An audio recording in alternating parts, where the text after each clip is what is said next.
Miguel. Siyempre ang ating bida sa Pochong. Kung nagkaroon tayo ng kontrabida, ngayon bida naman. Let's hear from him. Let's hear from him. Very interesting stories. Filming sa barko. Hello Miguel! Congratulations! So, ito na. Interviewin natin si Miguel. Marami na kaming narinig from yung mga supporting characters. And of course, si John Lucas kanina. Kontrabida daw. Kwentuhan mo kami a little bit about the experience nyo dahil nag-film kayo sa totoong barko. Sa gitna ng dagat sa May Manila Bay. So, umaandar ang barko as you were filming? Hindi. Naka-stationary naman. Okay. Kamusta yung experience mo? Ano yung preparation mo for this kind of horror film? Una din po sa lahat ng dito, maraming salamat po sa sumuporta para sa aming film. Preparation, marami. Love you guys, love you. Unang-una, siyempre, magpasanay sa siyempre, hindi naman yan sa magiging artista. Pangalawa, mag-observe sa set kasi bilang seaman, kailangan pagdating sa big screen, kita ng tao ng alam na yung ginagawa mo.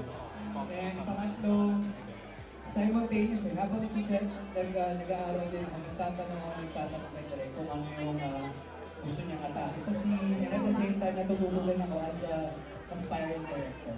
Wow, okay. Very collaborative yung experience mo. Thank you so much sa onting kwentos. Kaya may mga gusto pong mag-picture sa'yo dito? Yeah, dito! Thank you so much, Miguel.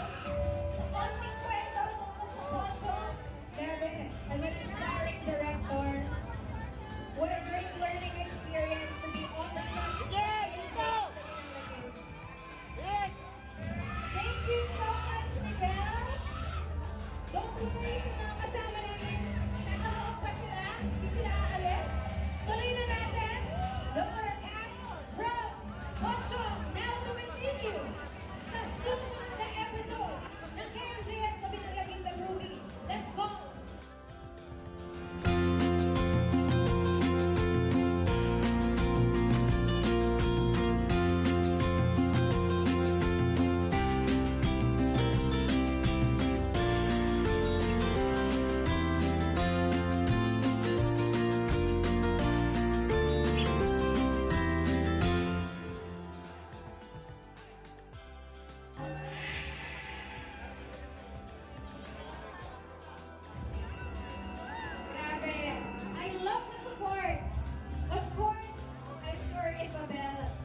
Great stories about yung experience niya supporting Miguel, hindi lang today, pero through the time na nag-film siya nito. Let's hear those stories in just a bit. But I also just wanna be so excited dahil hindi lang sila ang pupunta dito, pero marami pa tayong sparkle artists who have arrived to support KMJS Binalaging the Movie. Isabel! Dressed for the part! Welcome, welcome! Ayan, interview lang kita a little bit. Hello? How are you? So, ito, okay. Alam ko na hindi mo lang tunay susuportahan si Miguel. Sinuportahan mo din siya through the time na he was filming this. So, how was it supporting him through an iconic film na first time pa ng KMJS and also horror? Excited ako kasi ang dami kong stories na narinig kay Miguel first hand, like, at habang nangyayari yung mga eksena, talagang pinasabi ko ni Miguel and sabi nga niya na talagang totoong nakakatakot ang KMJS Binalaging. Kaya sobrang excited ako, not just for Pochong or yung episode ni Miguel, pero for the rest of the movies din. Yes. What about, sige, ito na lang. Something na excited kang ma-witness kay sa Pochong kay Miguel tonight. Ang alam ko kasi is ibang Miguel talaga yung ipapakita niya tonight. So I'm so excited na mapanood yun and I'm excited din na mapanood ng mga kapuso natin. I'm so thankful na you're here to support not just Miguel, but the entire KMJS team. Thank you so much, Isabel. Sige, I will just get your mic. Take your photos muna.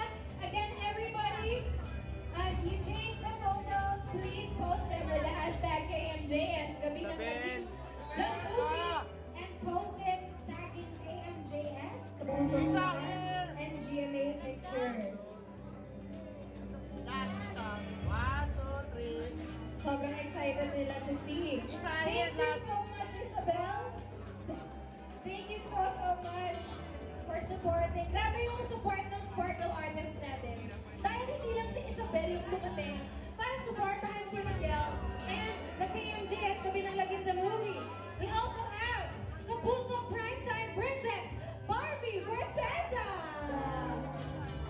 Welcome to the black carpet, Barbie! Parang kailan lang nung si Barbie naman ang merong horror film at siya ang sinuportahan ng fellow Sparkle artists. Thank you so much for joining in the GMA family in support for this movie.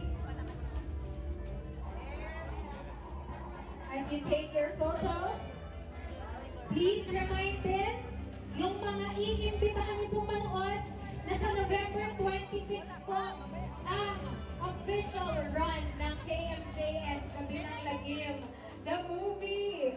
Long time no see. Nice to see you, Barbie. Sige, bago ka mag-picture, tatanungin muna kita. As someone nakakagawa lang ng horror film, horror psych film, what are you expecting sa mga fellow artists mo na ma-witness mo tonight? Honestly, wala akong ina-expect dahil alam ko naman, naginalingan nilang lahat. As I've seen in the trailer, grabe, iba-ibang level of fear, horror, and moral story din talaga na hatid ng ating KMJS Gabi ng Lagim the movie. At saka paano ko nito? Kasi tuwing mag-Halloween, pinaabangan ko talaga yung Gabi ng Lagim. Naghihintay nga ako ng text, baka pwede ako mag-guest. Bakit di pa hindi daw guest? Si Barbie, naghihintay pa na. Oo, lagi ko inaabangan yun. So, ayan pwede na rin bang bumati? Pwede nang bumati. Ayan, magandang gabi po sa inyong lahat. Grabe, napakaraming tao naman.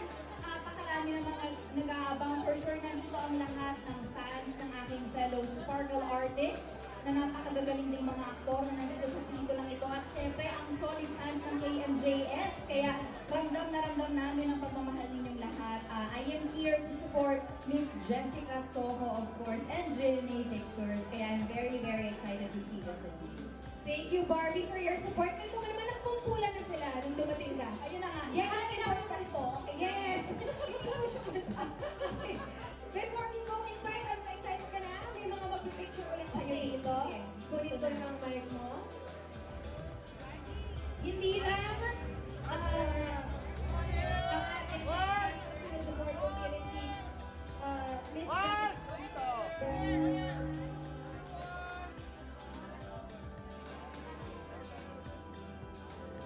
Wag dito, tingin. Gasa!